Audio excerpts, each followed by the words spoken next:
Hi, I'm Dr. George Yancey. I want to introduce you to our Sociology and Scripture series. It's a playlist I'm developing because I believe truth is truth. I think there's truth in the social sciences. The ultimate truth is in the scriptures. And I want to try to find a way we can use the social sciences, social theory, to learn more deeply about the scripture. I know I'm not a theologian, so there's certain types of depths I can't get to because I've not studied that. But I still believe that we could apply what we know in the social sciences in ways to give us additional insight into the scripture. I'm in a unique position to do this, being a Christian who's serious about his faith, being a scholar who's serious about his scholarship. I hope you enjoy this, and I hope that this series can be insightful to you and help you in your faith. Hi, I'm Dr. George Yancey. Let's share some paradigms.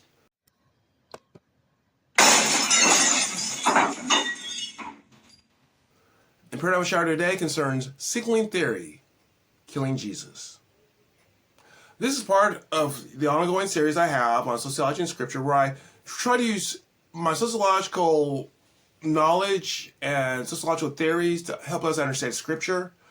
I'm not pretending to be a theologian, but I think there's insight we can gain. And I think this is a really great example. And I want to talk about Luke 23:2. You know, it's not a passage that's preached over a lot, and understandably so. It doesn't seem like it's doing anything, going anywhere. And I hope that by applying signaling theory to Luke 23:2, we get new insight into what seems to be just another passage. Let's look at Luke 23:2. And they begin to accuse him, saying, "We have found this man subverting our nation. He opposes payment of taxes to Caesar and claims to be Messiah, a king." Once again, we probably have read over that passage, then gone to the next one. And I understand that, and that's how I've seen it. But there's something happening here that I think our social science tells us it's worth paying attention to. Note how, as they accuse Jesus before the Roman government, that what they're doing is they're signaling. They're saying, hey, this guy claims to be a king. He's Messiah, a king. Why are they doing this? To understand this, let's look at signaling theory. Signaling theory is a theory by which we signal who our allies and who our enemies are. Now, there's different variations of signaling theory. I'm looking at one particular one that I think is very fascinating.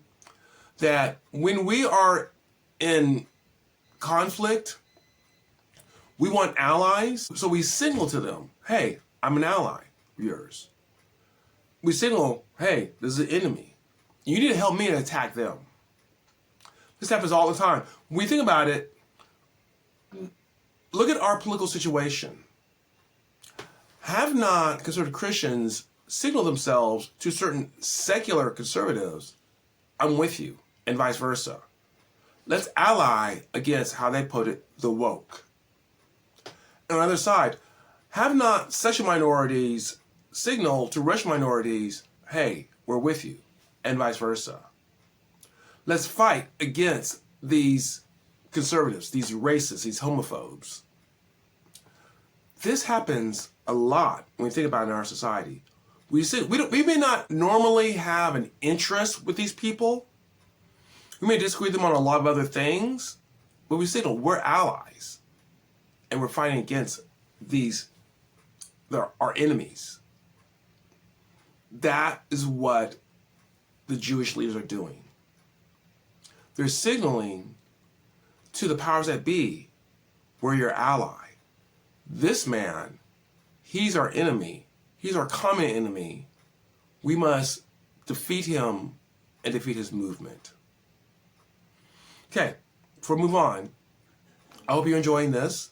If you are, please consider liking this video, subscribing to this channel. I hope you enjoyed this, applying sociology to scripture. So once again, if you are, please consider supporting this channel. All right, why is this important? we signal in ways to allow us to sort out those who support us and those who don't. And signaling theory suggests that we do this so that we can have more power. We can get others to work with us. It's a way of gaining social power. And that's what the Jewish leaders are doing. They're looking at gaining social power by allying themselves with the governmental power of its day. They determine that Jesus is an enemy and they need help to get rid of him in a way that they want to without incurring the wrath of the government. They're signaling. They said, this guy's the king. Now, Jesus never said he was king in a political sense. They're signaling that. Maybe they're lying. Maybe they misunderstood Jesus. I'm not going to pretend that I was in their minds. But they know that this is a useful way of doing what they want to do, which is to execute Jesus on a crucifix. They need the Romans in order to be able to do that. They need the Romans to do that. And they're signaling, here's why you should do that. We seek out power often by signaling to others, you should be with us. If you're not with us, there's a problem. People often use them as signals to manipulate. There was a manipulation that was happening here, right?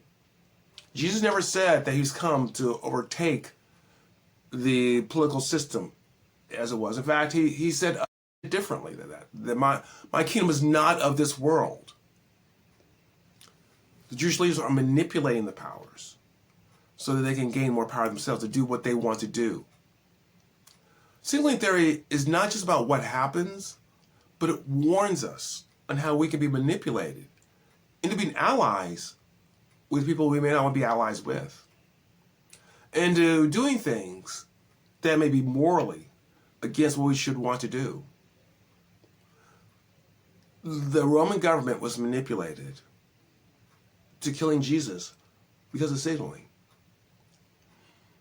This puts an onus on us to understand this type of signaling and to consider.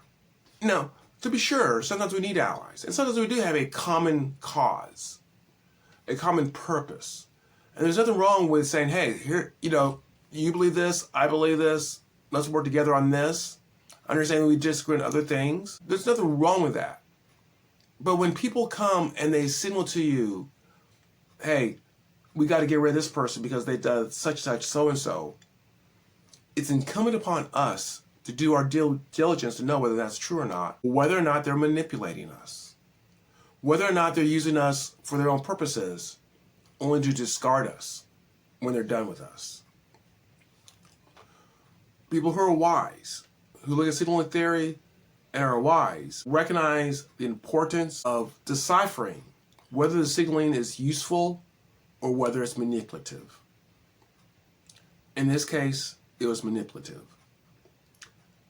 And I think this is why this is a very useful passage to really think about how, not just in this situation, and not just how it applies to Jesus, although that's very important, but how it can apply in our own lives. People try to manipulate us by saying, you should hate this person because they're thus such and so and so. That's what the Jews leaders did. May it be that we don't fall prey to that sort of manipulation as well. Well, I hope you enjoyed this. And it gives you something to think about. I think sciences give us truth, and scripture definitely gives us truth, and help us to use that truth to develop wisdom. Thanks for coming by, and please come back. We can shatter some more paradigms.